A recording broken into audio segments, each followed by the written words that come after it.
O temor, o medo é um demônio. Não significa ser temor a Deus, que é reverência ao Senhor. Mas o temor associado ao medo, o temor associado ao pavor, o temor associado ao susto, o temor associado à fraqueza. Esse temor é um espírito, é um demônio, que ataca as pessoas, que pressiona as pessoas, que faz com que a pessoa venha, às vezes, a entender e a saber que a coisa não está funcionando bem e que, de repente, não vai receber de Deus. Então Paulo diz, Deus não nos deu espírito de temor, mas de fortaleza. Porque temor é a mesma coisa do que fraqueza espiritual.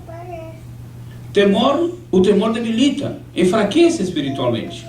Mas Paulo diz, Deus nos deu espírito de fortaleza, de amor, de moderação, domínio próprio.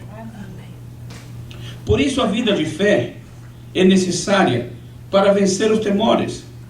Porque se nós temos uma vida de fé, a nossa fé vai nos capacitar para vencer os desafios. A fé vai nos dar a capacidade suficiente para enfrentar os gigantes e derrotá-los em nome do Senhor.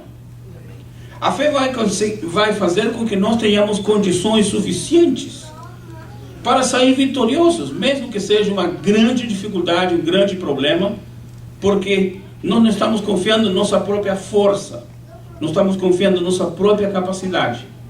Estamos descansando nas promessas do Senhor. Amém. O temor muitas vezes leva a pessoa a questionar a direção de Deus, o que provoca um estado de inatividade, ou seja, não entrar e não dar o passo que Deus quer que eu dê. O temor faz isso. Faz com que a pessoa comece a questionar, a pensar, será que Deus vai me dar a vitória? Será que Deus vai fazer a coisa certa? Será que Deus vai operar? Será que Deus vai responder? Será que eu consigo? Será que eu vou alcançar?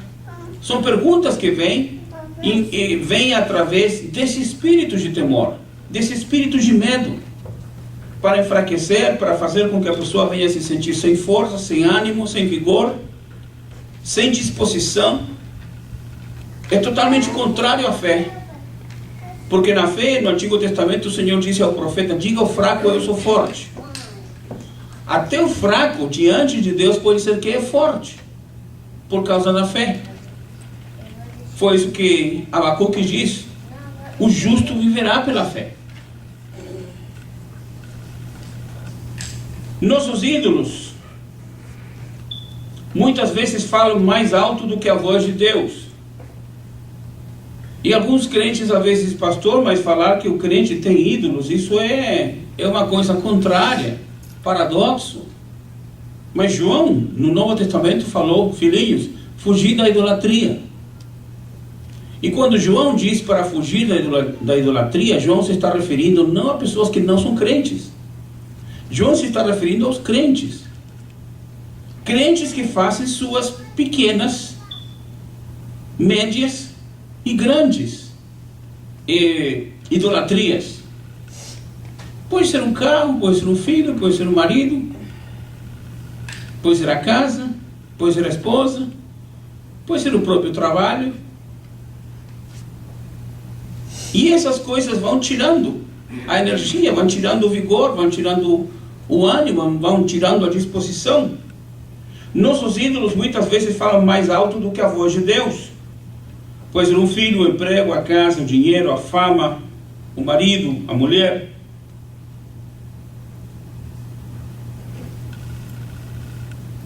Essa voz do ídolo figurativo, essa forma estereotipada, essa forma que de repente vai tomar um grande porte em nossa mente, em nossa cabeça, em nossos pensamentos, em nossos projetos. Isso vai nos falar que nós temos que dedicar mais tempo, temos que cuidar, temos que preservar, temos que manter. Porque aí a pessoa fica desesperada se perder aquele ídolo. Ah, se eu perder isso, se eu perder aquilo, se eu perder aquilo que eu consegui.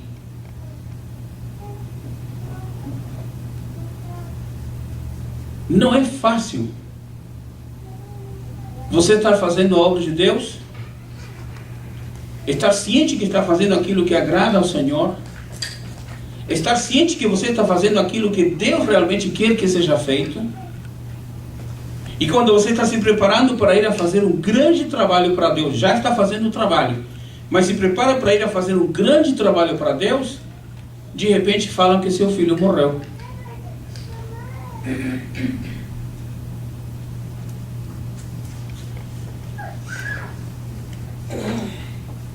É uma situação triste.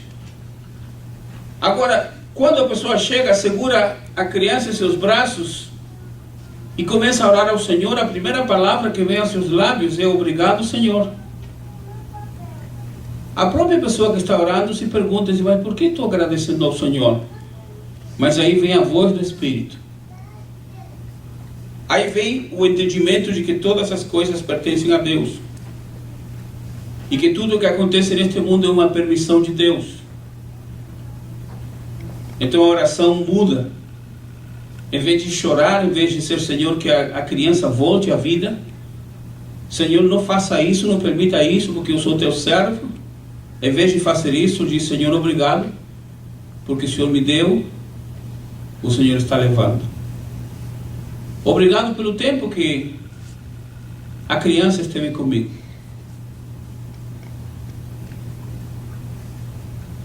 Quando nós fazemos dos nossos filhos, da nossa família, dos nossos bens, das nossas adquisições, fazemos com que isso seja um ídolo, e esse ídolo se perde, ficamos desesperados. É isso que deve ser colocado diante de Deus em relação à fé. Foi em base a isso que Jesus disse que quem não estiver disposto a deixar seu pai, sua mãe e sua família para segui-lo, não é digno de entrar no reino dos céus. Porque se fazemos do pai, da mãe, do filho, do esposo, da esposa, das coisas materiais, fazemos um ídolo, esse ídolo vai impedir que nós possamos seguir ao Senhor.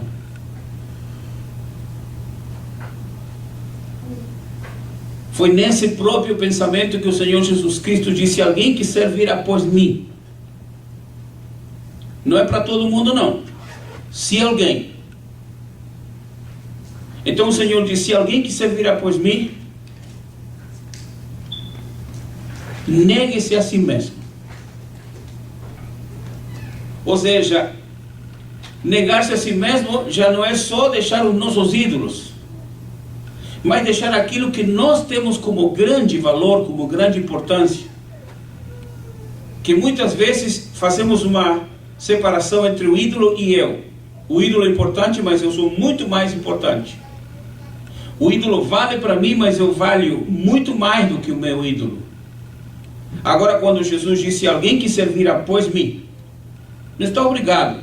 Não é pela força, não é pela pressão. Se alguém, é condicional, é um convite, é um apelo.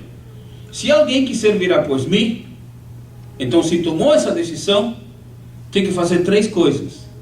A primeira, negue-se a si mesmo.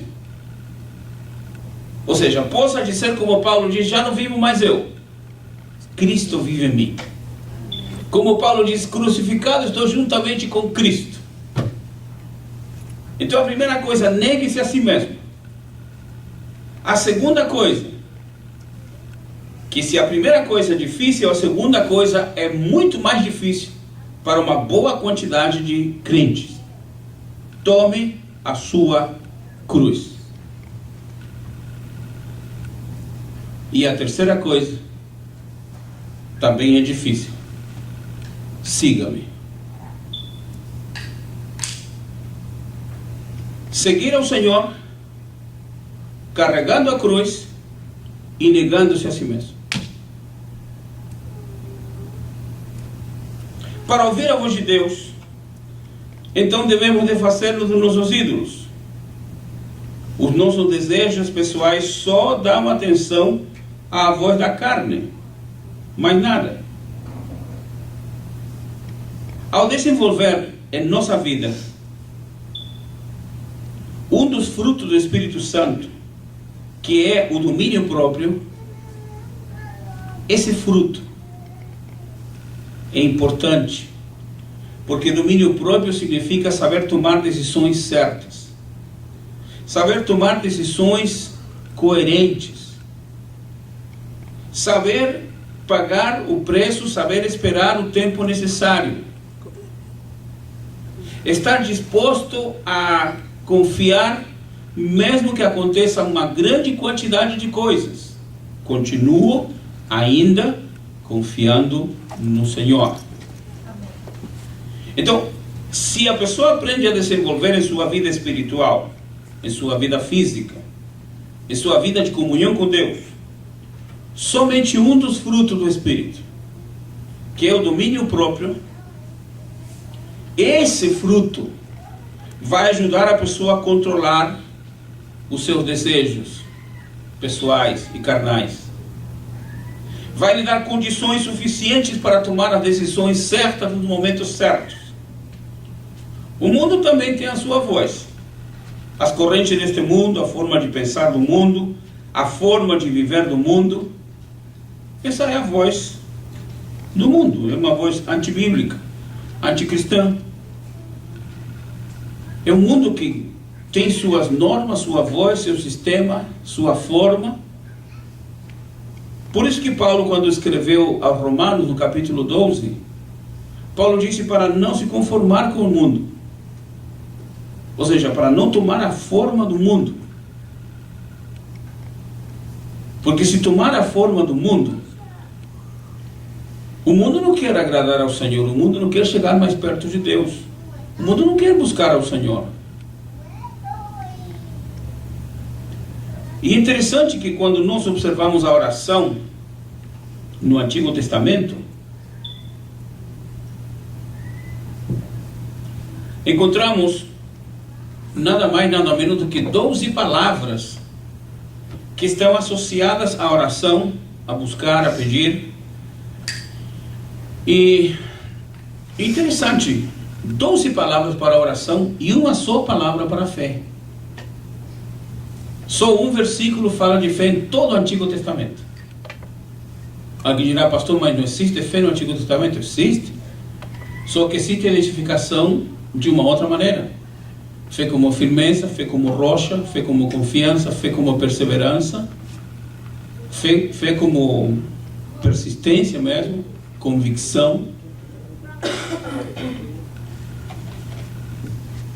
E uma das palavras que passou a ser vista como oração no Antigo Testamento, e não só um tipo de oração, mas oração proposital, oração com projeto, oração com uma forma correta. Na próxima semana, na próxima matéria, nós vamos analisar essa oração, analisar o sentido da oração, a forma da oração, poderíamos dizer até a teologia da oração. Mas aqui só vou colocar a palavra que aparece no original. E essa primeira palavra que aparece é Ana.